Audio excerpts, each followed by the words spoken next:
Halo semuanya, gimana nih kabarnya? Nah, senang sekali ya ketemu dengan aku Yuliza bisa menyapa kalian di Gema Sinatra Podcast. Nah, di tahun ini banyak banget nih prestasi membanggakan dari para pelajar di Indonesia. Salah satunya di ajang OMI atau Olimpiade Madrasah Indonesia. Nah, salah satu prestasi yang paling membanggakan datang dari teman kita, yaitu Kak Hanifah telah berhasil meraih juara 1 di bidang ekonomi ajang OMI. Dan juga tidak luput dari bimbingan beliau, yaitu Bu Ika selaku pembina ya Bu ya. Nah, Kak Hanifah telah berhasil meraih juara 1 di bidang di bidang ekonomi ajang OMI. Nah, tentunya itu bukan prestasi yang membanggakan buat Kak Hanifah tersendiri ya, juga ada guru ya, terutama sekolah dan juga teman-temannya nih. Dan semua itu gak luput dari pembinaannya beliau nih, terutama ya dukungan dari Bu Ika sangat berarti bagi Kak Hani.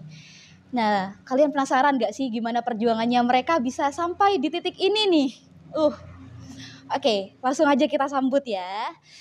Halo Kak Hani, halo Bu Ika. Selamat datang ya di Gema Sinatra Podcast. Gimana nih kabar kalian akhir-akhir ini? Alhamdulillah baik. Baik ya? Baik, bahagia. Bahagianya kenapa tuh Kak? Menang juara 1. Dan diundang di sini. Iya, diundang di sini. Spesial. Spesial nih. Gimana sih Kak perasaannya sudah bisa memperoleh juara 1 nih? Keren. Pastinya seneng banget ya, karena ini penantian selama 2 tahun. 2 tahun? Iya. Torik aja haji 2 bulan loh Kak. Iya. Ada hadiah terindah.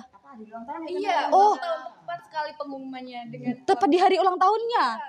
Pas banget timingnya. Iya, kayak alhamdulillah gitu. Hadiah terbesar. Aduh. Keren 2 tahun penantiannya ya Kak ya. Keren. Lalu Bu Ika nih Bu, selama pembinaan nih Bu, persiapannya tuh gimana nyampe Kak Hani bisa memperoleh juara 1 gitu Bu? Kalau persiapannya sebenarnya sama saja dengan kita pembinaan pada saat USNK, karena kan Hanifah ini juga masuk tim di dalam USNK Ekonomi di Semasga. Jadi kita juga ada pemberian materi secara rutin, ada pemberian materinya juga berkelompok dengan kelompok ya. Kemudian dia juga belajar mandiri. Cuman bedanya kalau di sini itu kan OMI ya, Olimpiade Madrasah Indonesia. Iya, apa yang membedakan tuh Bu? Nah, itu adalah materinya, mapelnya ekonomi yang terintegrasi. Apa itu Jadi, Bu? maksudnya itu menggabungkan konsep ekonomi dengan nilai-nilai Islam.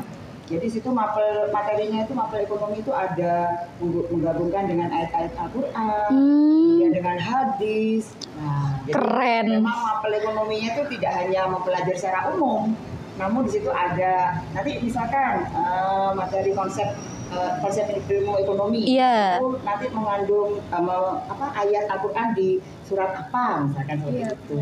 Jadi ada keren ya. Itu jadi yang membedakan sama lomba-lomba biasanya ya Bu ya. Nah tadi Kak sudah bahas persiapan. Kalau persiapannya Kak Hani ada gak sih Kak tantangan terbesarnya gitu selama persiapan? Ada pastinya, kayak bener yang katanya Bu Ika kan karena ekonomi terintegrasi ya. Iya. Itu kayak susahnya tuh buat ngafalin hadis-hadis sama ayat-ayatnya. Waduh. Kayak selain saya belajar teorinya, saya juga harus belajar hadis sama ayatnya kan. Kadang tuh ada pertanyaan, misal kayak kebutuhan, kelangkaan kan. Kelangkaan. Itu kita nggak boleh boros. Itu iya. Bagaimana? Selain belajar ekonomi harus belajar maper Islam juga ya. Surat Al-Baqarah ayat berapa? Ada suratnya juga. Waduh.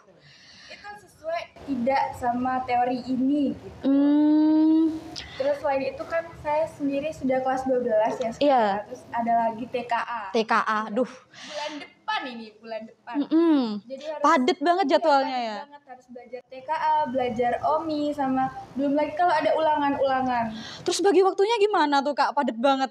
Yang pasti kayak pulang sekolah atau kalau di sekolah ada PR langsung saya kerjakan biar gak numpuk. Jadi pulang sekolah langsung bisa belajar OMI sama TKA, gak mikirin PR lagi. Kalau metode pembelajarannya deh Kak, kok bisa gitu efektif gimana? Kalau metode pembelajaran, karena saya nih tipe orang yang nggak suka belajar Lama-lama ya? Iya sama. bosen gitu Sama kan. ya? Iya gak suka. Pakai teknik Pomodoro. Apa Pomodoro? Iya, Pomodoro. 40 Baru menit denger. belajar, 10 menitnya istirahat. Bukan 40 menit scroll TikTok, 40 menit tidur Kak. Bisa itu. Bisa. Aduh, itu sih saya ya. Aduh. Oke, kalau Bu Ika nih Bu, gimana sih Bu bisa melihat potensi dari diri Kak Hani gitu? Kan dari tadi sudah diceritakan Kak Hani orangnya tuh bagaimana, metode pembelajarannya gimana. Emang Bu Hani udah, Bu Ika sudah tahu gimana potensinya gitu. Pada saat kita kan dulu waktu karena masuk tim ke OSNK ekonomi, jadi saya melihat sosok Hanifah itu mulai dari perekrutan kelas 10 ya. Iya. Nah, 2 tahun berarti Bu. Kelas 10. kelas 11 sampai sekarang kelas 12. Berarti tahu banget perjuangannya Kak Hani ya. Memang harus tekun, rajin, karena seseorang itu atau siswa itu tidak selalu memiliki IQ yang tinggi, tapi kalau kurang rajin, Iya. belajarnya, literasinya kurang, juga akan tidak bisa maksimal hasilnya kan itu. Seorang Hanifah itu memang kalau mempelajari sesuatu itu tekun, suka mempelajari hal-hal yang baru. Itu kan penting juga. Gitu ya. Jadi saya mempercayakan untuk Omi, karena kan dari sekolah memintanya hanya 1 orang perwakilan. Dan terpilihnya Kak Hani, makanya chemistry-nya sudah sangat baik juga ya. Kak, keren banget loh Kak bisa nyampe di ajang provinsi ya Kak ya. Gimana sih Kak caranya tuh kok bisa nyampe provinsi? Yang pastinya harus rajin belajar ya. Belajar terutama pasti udah ya. Catat materi. Terus saya nih kalau nyatet materi itu harus berwarna. Aduh sama banget lagi kayak adik saya. Sama banget, iya. Aduh bener Bu, kok tahu? Karena kalau berwarna itu saya gampang ngafalinnya. Jadi berimaji gitu ya. Iya, berimajin. Nanti saya lupa materi apa, tapi saya ingat Warnanya. Jadi oh ini warna ini materi ini gitu. Kira-kira ada warna favorit khusus gak sih Kak? Bisa ada tuh gimana? Pink. Biasanya pink tuh buat bagian apanya tuh Kak? Pink itu bagian yang penting-penting. Penting-pentingnya warna pink. Pink lucu. Oh boleh nih bagi teman-teman yang lainnya bisa pakai warna favorit terutama ya bagi bagian terpenting gitu. Bisa ditiru nanti dibagikan ke teman-teman yang lain. Iya. Boleh tuh. Terus buat ini selain catat materi itu juga latihan soal harus banyak, karena kalau kita latihan soal banyak kita bisa familiar sama soal-soal yang dikasihkan.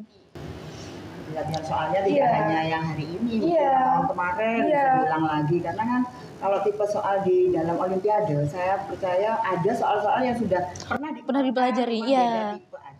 Beda tipe. Angka, misalkan beda kalimat kan gitu aja. Kalau karena kisi-kisinya sama ya, jadi hampir ada yang sama. Iya.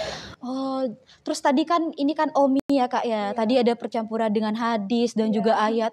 Itu Kakak berarti juga harus mempelajari Al-Qur'an dan hadis-hadisnya. Iya, harus mempelajari Al-Qur'an dan hadis-hadisnya. Ya tidak hafal sih, mungkin kayak bisa dicocokologi. Cocoklogi, keren cocokloginya. Feeling juga. Feeling kuat ya, feeling seorang wanita. Karena saya juga kan dari sekolah umum ya, bukan dari madrasah. Madrasah, ya saingannya, aduh. Buat itunya, buat ayat-ayat atau hadis-hadisnya. Apalagi sudah 2 tahun menanti gitu. Sempet putus asa gak sih Kak selama 2 tahun itu? Putus asa karena kayak, lawan saya juga dari madrasah-madrasah. Banyak. Iya. Sama rata-rata pesertanya kan. Dari madrasah. Keren. Kayak saya dari sekolah umum kayak tidak familiar dengan hadis-hadis atau ayat-ayat, jadi kayak minder dulu ya. Tapi pasti bisa. Kalau kita rajin, tekun, terus percaya sama Allah, kita pasti bisa. Iya. Dan jangan lupa minta doa restu orang tua. Iya, benar. Penting itu ya. Penting. Jadi kalau di sekolah dari guru, kalau di rumah terus minta Dan doa restu. dari orang tua. Saya menyampaikan gitu kok. Saya tuh setiap mau berangkat kalau ada ujian-ujian atau lomba-lomba tuh saya selalu minta doa sama ayah sama ibu. Ya doain, Bu doain. Ya. Hani mau lomba gitu. Oh biasanya gitu cara Iya. mintanya. benar-benar efektif ternyata ya. Selain perjuangan juga kita butuh doa. Doa orang tua juga mendampingi terutama. Nah, jadi keren banget gak sih perjuangannya Kak Hani dan juga pembinaannya Bu Ika sudah mendukung selama 2 tahun ya nantinya. Nah, semoga podcast kali ini bermanfaat bagi teman-teman semua dan semoga kalian tidak takut untuk mencoba hal-hal baru. Terima kasih kepada Kak Hani dan juga Bu Ika sudah mau berbagi cerita nih Bu. Iya, di Gema Sinatra Podcast. Nah, jangan lupa saksikan Gema Sinatra Podcast di episode berikutnya. Saya Yuliza pamit undur diri.